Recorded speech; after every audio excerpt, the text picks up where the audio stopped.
Dieu, c'est celui qui a le respect. Et qui se respecte aussi. Amen. Amen. Un enfant de Dieu ne peut pas être têtu. Même Christ lui-même l'avait dit. La qualité exceptionnelle d'un enfant de Dieu, d'un disciple, c'est l'humilité. C'est l'humilité. Tu peux avoir tout le don de ce monde. Mais si tu n'es pas humble, tu ne te béniras jamais. Celui qui n'aime pas écouter, qui veut faire ce qu'il veut, il ne sera jamais béni. Aujourd'hui, tu es en train de commettre tout ce que tu fais. Mais le chemin que tu as emprunté, tu vas atterrir dans une ville qu'on appelle Si je savais. Il y a des gens qui regrettent aujourd'hui. C'est la façon dont j'étais. Si j'étais organisé, je ne pouvais pas devenir ce que je suis. Le diable est tellement puissant. Je vous dis, le diable est puissant. Il est capable de te pousser de commettre des erreurs que tu ne peux pas. Des erreurs qui vont te coûter très cher. Et tout ça pourquoi? Parce que tu n'écoutes pas.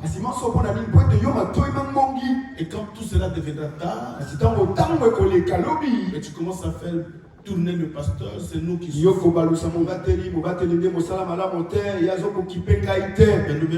Mais nous bénissons Dieu parce que c'est le travail qu'il nous a donné.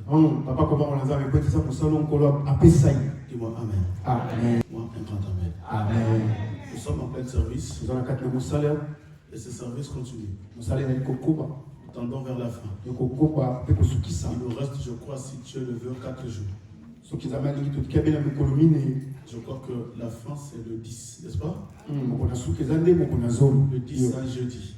Voilà pourquoi que Dieu bénisse celui qui a porté dans son cœur donner une offrande d'action de grâce de fin de service.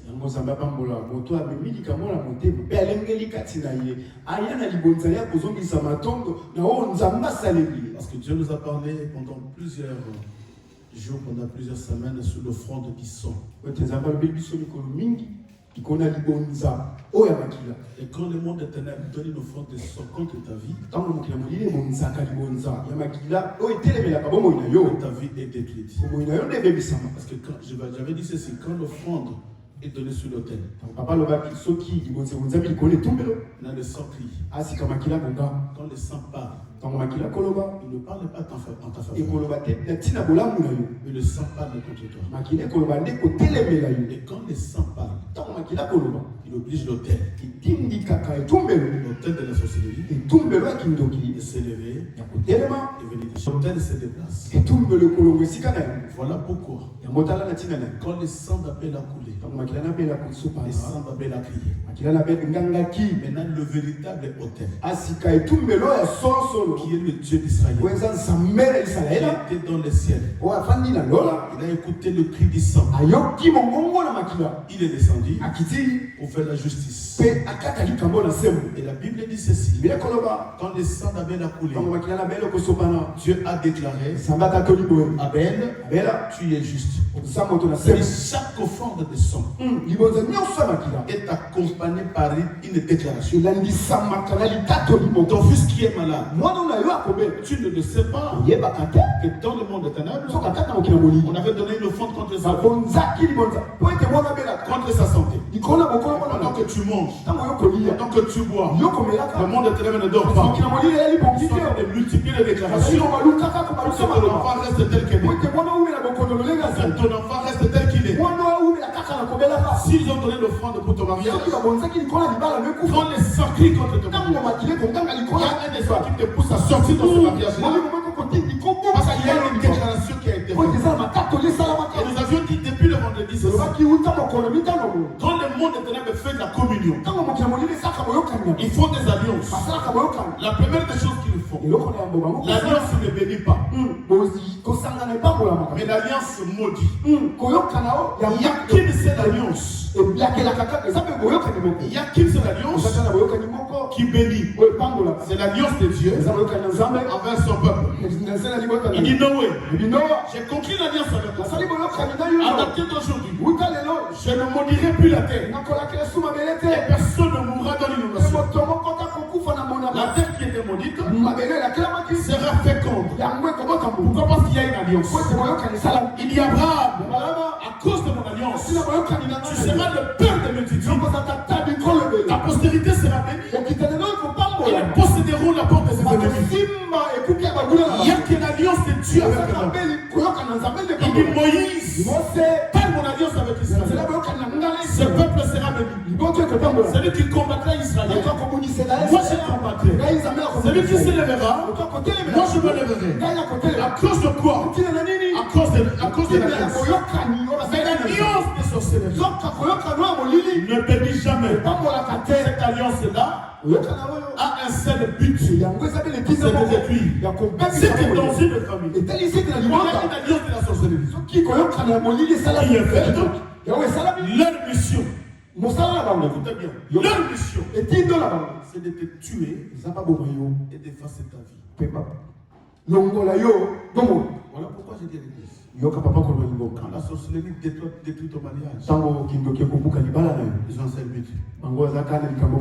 Te tuer. Aussi le dans Genèse 49. Il dit Dan, tu seras un serpent. Dan, est-ce qu'on peut lire ça? Genèse 49, ce n'était pas prévu, on est obligé de lire. Genèse 49.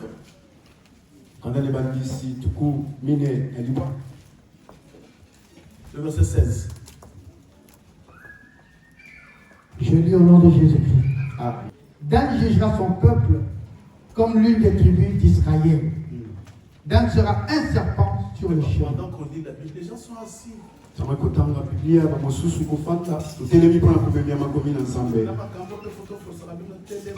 dans ces choses, on ne doit pas vous forcer à vous lever. Les jours où Jésus faisait son entrée en Jérusalem, tout le monde était debout. C'était pour honorer Jésus. Aujourd'hui, Jésus est sous forme des Écritures. Cette parole, c'est la présence de Jésus. Nous la lisons, nous nous mettons debout pour honorer la parole. C'est pourquoi la Bible dit que même en Israël, quand les sacrificateurs faisaient la lecture du rouleau, tout le peuple s'est levé. Et ils acclamaient. Parce que la parole, c'est Dieu lui-même. Attends, mais bien l'obité. Allez-y, papa. Verset 16. Dan jugera son peuple comme l'une des tribus d'Israël. Parole du Seigneur. Amen. 17. Dan sera un serpent sur le chemin. Sera un serpent sur le chemin. Une vipère sur le sentier. Une vipère sur le sentier. Mordant les talons du cheval pour que le cavalier tombe et le renverse. Tombe à la renverse. Parole du Seigneur. Est-ce qu'on peut acclamer la parole? Amen. Nous parlons sur le œuvre de la sorcellerie. Ici, c'est Jacob qui bénit ses fils. Mais arrivé chez Dan, il dit ceci. Dan, tu seras un serpent, un vipère, sur le chemin. Sur le chemin de qui? De tes frères. Sur le chemin de qui? Des peuples d'Israël. Mais écoutez ton service, Dan. Quand un enfant passera sur un cheval, parce que celui qui est le cheval, celui qui est sur le cheval, c'est lui le cavalier. Il dit quand quelqu'un passera sur le cheval, ne le touche pas directement. Mais ce que tu es en train de faire, nous sommes en train de viser la personne qui est sur le cheval. Mais ne la touche pas directement. C'est comme mordre le talon du cheval. Dès que le cheval tombera, le cavalier aussi tombera à la renverse. C'est que la mission de la sorcellerie. Et que toi tu tombes. Il ne te touche pas directement. Ils vont toucher le cheval. Or le cheval, c'est ce qui fait circuler l'homme. Le cheval, c'est ce qui fait la gloire des hommes. Le cheval, c'est ce qui fait la bénédiction de l'homme. Or ta bénédiction, c'est ton mariage, c'est ton travail, c'est tes enfants. Voilà pourquoi, quand la sorcellerie te vise, elle ne te touche pas directement. Il va commencer à toucher les enfants. Quand les enfants sont touchés, quand tu es perturbé, il va commencer à toucher ton travail. Mais quand il touche le travail, ils n'ont pas besoin du travail. Mais c'est toi qui es visé. Quand il touche ta santé, ils n'ont pas besoin de ta santé. Mais c'est toi qui es visé. Voilà pourquoi il dit que Dan, tu seras un serpent. Le serpent, c'est la force de la sorcellerie. C'est pourquoi la sorcellerie est entrée en Éden. Et a détruit Adam et Ève. Qui ne peut pas me le rater. La sorcellerie ne bénit pas. Amen. Amen. La Bible dit il n'y a que la bénédiction de l'Éternel. Et ce qui va rater, ça s'arrête pas là. Il ne se fait suivre. Donc, cela veut dire quoi? Si tu gagnes 1000 euros, c'est Dieu qui t'a béni. Tu ne seras jamais suivi de cœur charnel. Mais celui qui est allé chercher la bénédiction dans le monde de cette bénédiction sera suivie. Il y a maladie dans sa famille. Sera suivi. Il y a décès dans la famille. Et quand cet homme mourra, ce qu'il laissera derrière lui, ça sera un héritage magnifique.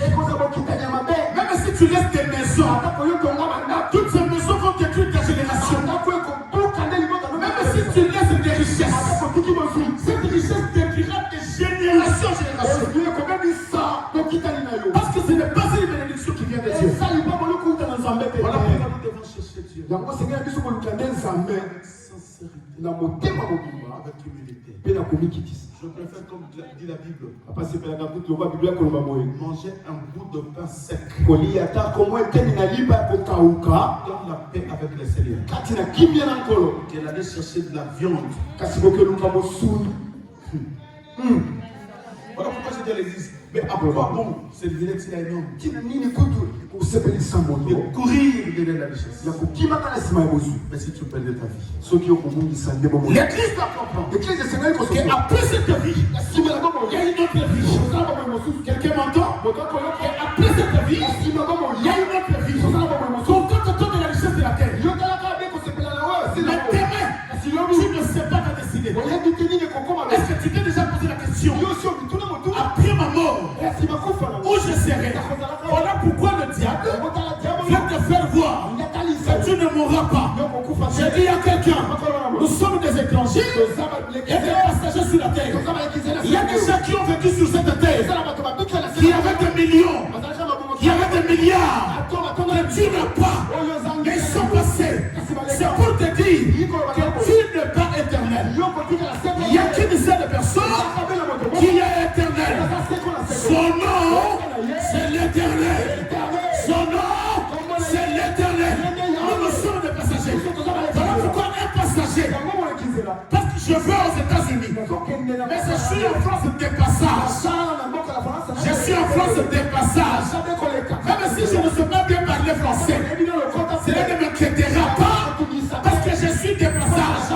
Même si je ne mange pas la nourriture française, cela ne m'inquiétera pas. Parce que je suis de passage. Je dis à quelqu'un, tu y es de passage. Voilà pourquoi, quand il y a l'alliance de la sorcellerie dans une famille, la première des choses sont armes. L'arme est fatale. C'est la maladie. Écoutez, il y a une histoire dans la Bible. De Samuel. Rapidement, s'il vous plaît. Il me reste 2 minutes. 2 minutes, on n'a pas de temps. On n'a pas de temps. Je lis au nom de Jésus-Christ. Ça, c'est la photo au Covid. Allez-y. 2 Samuel, chapitre 3, du 28e au 29e verset, au nom de Jésus-Christ. David l'a pris ensuite et il dit, je suis à jamais innocent devant l'Éternel. Du sang d'Abner, fils de Ner, et mon royaume l'est aussi. Que ce sang retombe sur Joab et sur toute la maison de son père. Qu'il y ait toujours quelqu'un dans la maison de Joab qui soit atteint d'un flux. Qu'il y ait toujours quelqu'un dans la maison de Joab qui sera malade. Ça, c'est une parole qui est prononcée. Une loi qui est sujet. Qu'il y ait toujours dans la maison de Joab quelqu'un qui est malade. Allez-y, papa. Ou de la lèpre, ou qui s'appuie sur un bâton, ou qui tombe par l'épée, Qui soit mochon, qui puisse même avoir des béquilles.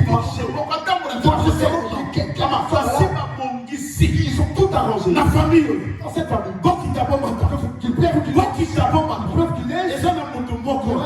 il faut avoir de l'émaillé. Il faut pas comme ils sont autistes. Il faut attendre la macon. C'est que dans cette maison, que vous voulez ou pas, il faut qu'il y ait quelqu'un.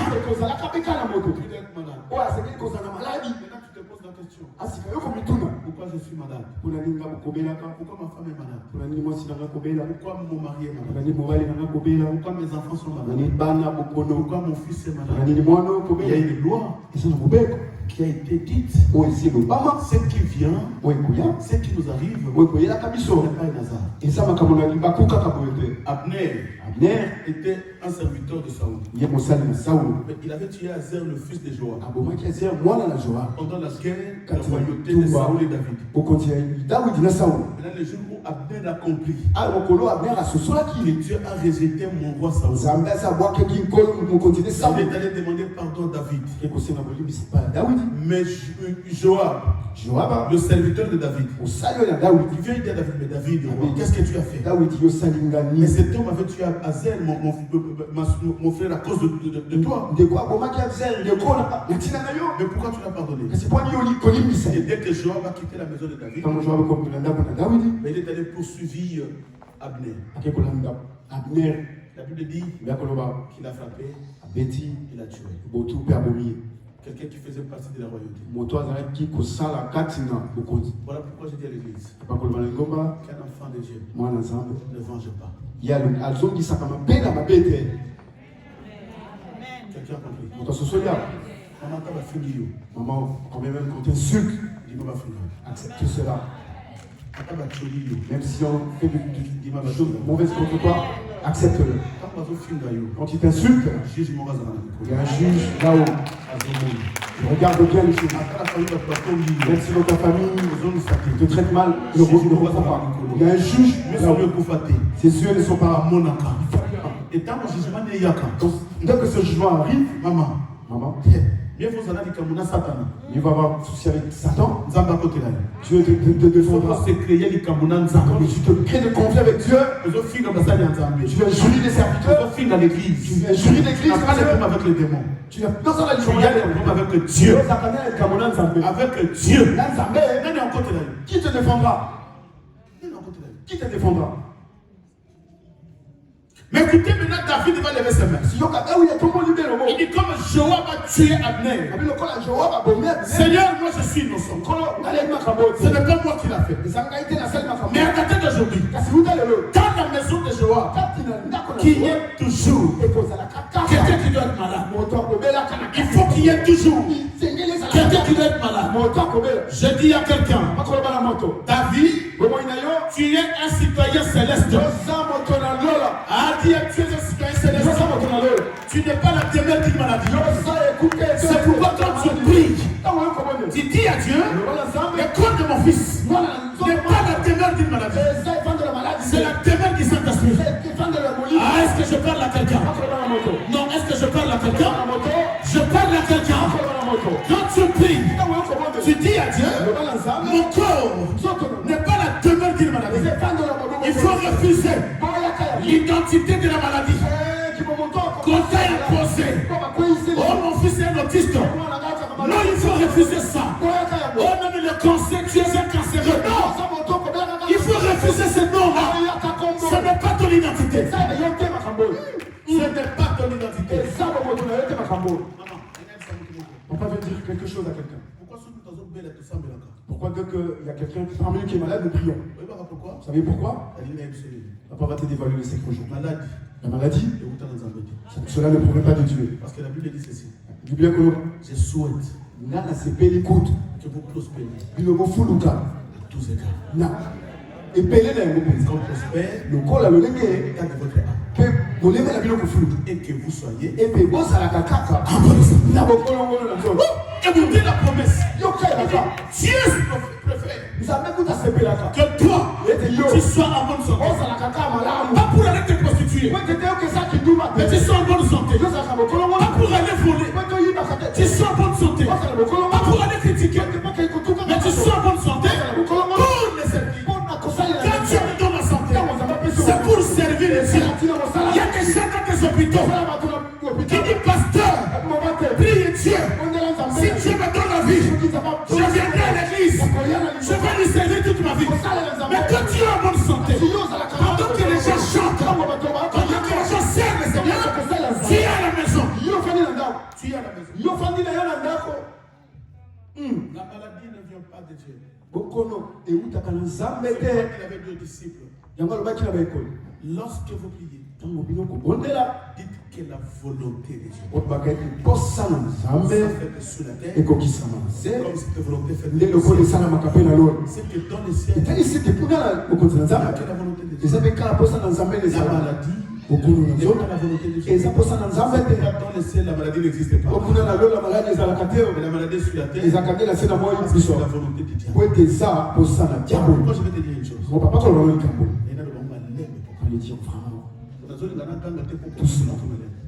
Tu vas bien comprendre. Tu vois la maladie que souffre ton enfant, la maladie que tu as. Ils ont une mission. Arrêter ta vie. Paralyser ta vie. Il y a d'autres maladies qui empêchent quelqu'un de se marier. Moi, je suis pendant 12 ans, maman. La femme de père de son quel homme viendra marier une femme pareille? Pour faire quoi avec cette femme comme ça? Ça deviendra une fleur à la maison? Voilà la mission de l'ennemi. On peut te donner une maladie simplement pour que tu arrêtes de travailler. Tu vois, d'autres personnes, dès qu'il a un bon boulot, il commence à souffrir. La mission qu'il avait eue à l'intérieur, et après, et cette maladie ne vient que pour détruire que ton travail. On peut t'imposer une maladie pour que toi, tu ne fasses pas de l'opération. Aujourd'hui, tu es opéré. Après, demain, tu es opéré. Après, là-bas, c'est des myomes. Là-bas, c'est des fibrons. Là, c'est des matrices infectées. Utérus. Beaucoup de maladies compliquées. Ils ont un seul but. C'est d'arrêter. C'est avoir des enfants. C'est pourquoi je vais dire à quelqu'un. Pourquoi nous prions quand quelqu'un est malade? Ces choses, peut-être, tu les as jamais entendues, mais aujourd'hui, papa va les révéler. La maladie dans le corps d'une personne, ça a 2 sources. C'est une alliance familiale. De génération en génération. Il y a un sang qu'ils ont versé. L'alliance sorcellerie. Maintenant, on commence à regarder. Vous êtes les 5. Et dans le 5 enfants, il n'y a que toi qu'on a choisi. Dans l'inné de tes enfants, il y a un enfant qui sera sacrifié. Et tu vois la maladie dans ton enfant, tu te dis, mais pourquoi cette maladie? Cela vient de et ça, maladie, ça c'est une maladie par alliance. Il y a la deuxième maladie qui est pas l'héritage. Et sa maladie, par les sorts. Tu hérites une maladie. Par les sorts. Une maladie héréditaire. Tu l'as hérité d'un ancêtre quelque part. Tu l'as hérité d'un père quelque part. Maintenant, cette maladie, c'est quoi? Dès aujourd'hui, même si tu vas prier, modifie ta façon de prier. Cette maladie, c'est quoi? Un esprit dans l'homme. C'est un esprit dans l'homme. La Bible dit il y avait une femme qui était possédée par un esprit impur.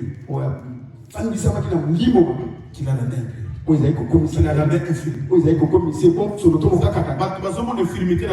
Les gens regardent et voient ton infirmité extérieurement.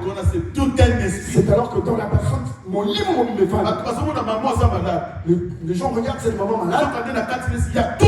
Alors que dans cette maman, et qu'est-ce que le monde est en train de faire? Il prend un esprit. Il se calme le temps de corps. Maintenant, cet esprit-là prend le nom d'un maladie.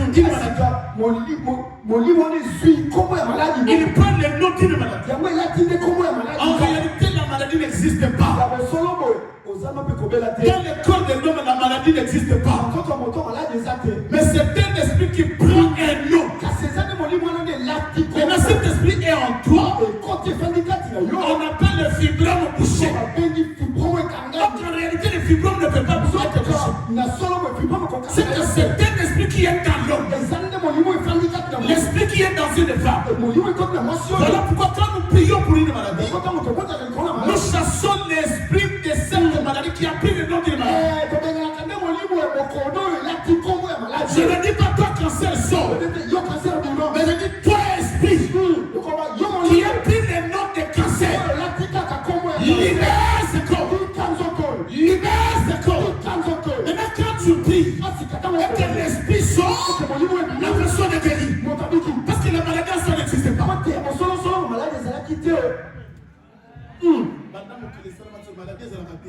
Depuis que le monde a été mort, ça n'existe pas là. Mais c'est l'esprit qui s'incarne dans un corps. Et il prend un nom. Et je m'appelle Sida. En réalité, la maladie de Sida n'existe pas. Il prend un nom. Je m'appelle cancer. En réalité, une maladie qui s'appelle cancer n'existe pas. C'est un esprit qui s'incarne.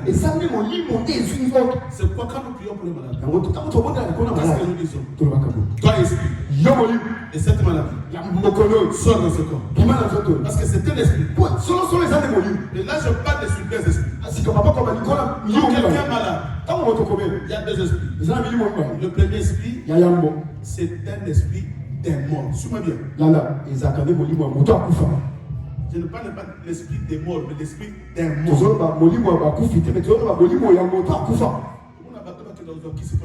Vous voyez des gens qui partent toucher au fétiche pour avoir de l'argent. Là ici, il a la gloire, il a l'argent. Vous voyez le jour où Johnny Hallyday était décédé, lui-même il avait déjà annoncé. Qui avait suivi ça? Non. Puis moi je veux cette ville. Il savait. Il n'avait plus de choix. Parce qu'il lui a donné la gloire de ce monde. Et toi tu cherches l'argent. On te donne de l'argent. Et le jour où tu mourras, ton esprit va leur servir. Et que ça, c'est pourquoi mon qu'il a mon livre. C'est pourquoi le monde est le monde des esprits. Il prend l'esprit de la personne. Eux ils ont utilisé. Maintenant cet esprit va leur servir. Mais quand toi tu rêves, tu rêves des maris de nuit, ma femme de nuit. La première dimension, ce sont les esprits des morts. Et ils ont pris cet esprit, on l'utilise. Et là, il vient coucher avec toi. Et il porte l'image d'un homme. Soit l'image d'une femme. Ça peut être un esprit des eaux. La sirène des mers. La sirène des eaux. Qui sort de la rivière. Il l'utilise. Il vient comme un homme. Comme une femme. Il est resté avec toi sur un lit. Mais sachez-le bien. Chaque fois quand tu as un songe, il y a une sémence qui est restée chez toi. Tu vois quelqu'un qui mange la nuit, la journée, tout le temps malade. Et dans la nuit, il y avait des femmes, des hommes, tout ça, de nuit, et la journée, vous savez pourquoi? les choses ne marchent pas. Oui, mais pour la nuit, quelqu'un qui rêve que de mort, et dans la journée, la personne est tout le temps malade. Dans le rêve, d'autres qui vient déposer une sémence. Et sur ce de la famille, qu'est-ce que ça fait? Cette sémence, on le fait germer. Cette sémence germe en toi. Est-ce que vous constatez quelqu'un qui était, il a commencé comme timidement une maladie, il est bien prié, vous ne priez pas. Et la nuit, Ils arrosent. Ils font germer la sémence. Ça grandit, cette semence qui est à l'intérieur de la personne pousse et ça prend de l'ampleur. Jusqu'à 5 heures. Tikino. Cette personne va passer mourir. Ça, c'est le premier esprit. Qui s'incarne dans le corps de l'homme. Deuxième esprit. Je vais clôturer. Deuxième esprit. C'est l'esprit humain. C'est quoi un esprit humain? C'est un sorcier de la famille. Il a besoin de toi. Il ne peut pas venir vers toi la journée. Il a peur de l'inceste. Mais la nuit, quand il dort, il sort dans son esprit. Maintenant, il porte l'image d'une autre personne.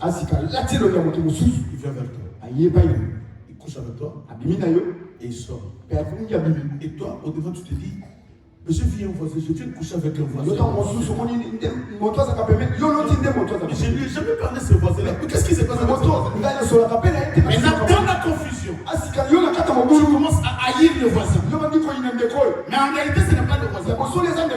Bien aimé, le diable est capable de prendre l'image de ton père. Et quand tu couches avec ton père la nuit, tu te lèves, tu dis mon père c'est associé. Voilà pourquoi dans le domaine des songes, le discernement est très important. Dis-moi Amen. Qui t'a imposé cette maladie? La maladie, c'est une prison. Là, on peut condamner la vie d'une personne par une maladie. Mais pourquoi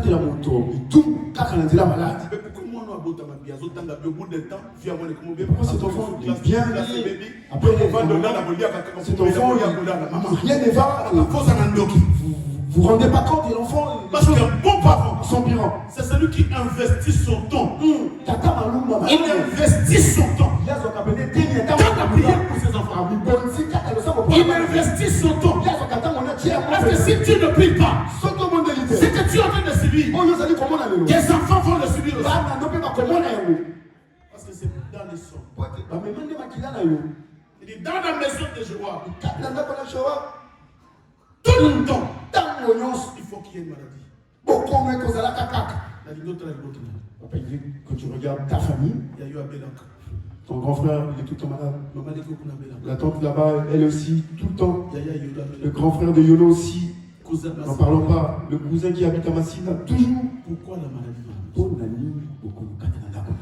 Alléluia. Amen. Non, dis-moi Amen. Amen. J'ai une bonne nouvelle. Pas dans sa maman Yoka. Lève ta main. J'ai une bonne nouvelle pour toi.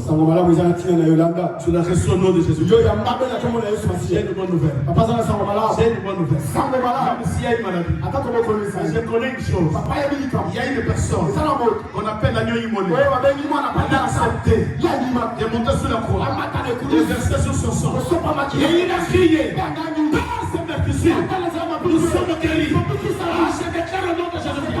S'il y a quelqu'un qui est malade dans ta famille, même s'il n'est pas présent, c'est le moment où je déclare, là où il est, il reçoit la puissance qui sort de Jésus. Tu reçois la puissance qui sort de Jésus. C'est cette puissance-là qui guérit. C'est le point de la guérison. Le médecin ne guérisse jamais. Le médecin ne guérisse pas. Ni le médicament. Même le médecin ne peut pas mourir. Mais même dans le Covid, le médecin meurt. Les infirmiers meurent. Les commissaires meurent. Mais il n'y a qu'une seule personne qui est immortelle. Une personne qui est immortelle. Quand il y a la sémence ici, cette sémence-là est capable de détruire toutes sortes de maladies. Pourquoi je dis à quelqu'un, crois tout simplement.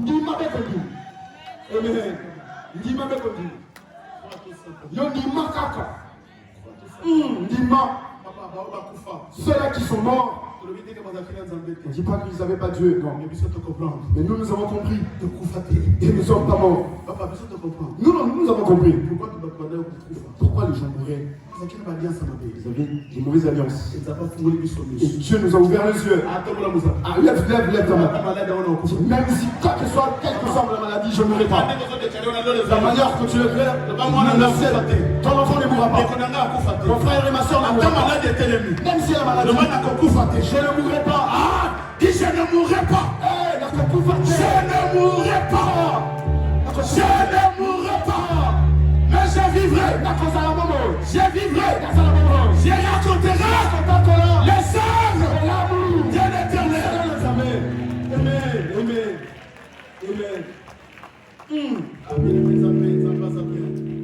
Notre Dieu est bon. Pas demande à quelqu'un. C'est peu de temps qui te reste. Confie cela à l'Éternel. Il y a un frère qui entend. Nombreux sont morts, ils sont passés. Nombreux sont passés. Ils ont eu aussi envie d'être ici dans ce monde qui glorifie les Seigneurs. Le peu de temps qui te reste, confie cela à l'Éternel. Parce que tu n'es pas l'heure, ni le jour, ni le temps. Que le Seigneur me dise quelqu'un. C'est pour ce message.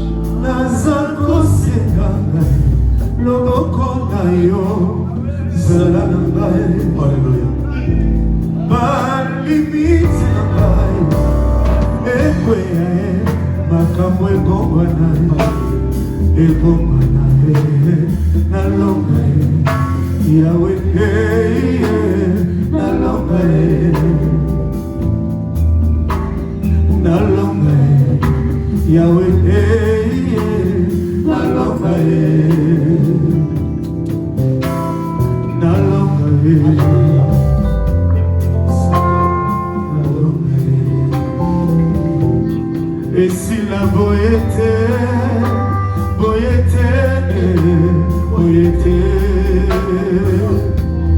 balonga kaite,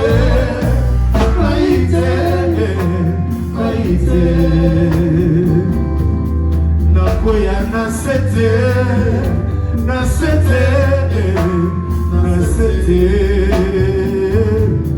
nasuka boyete.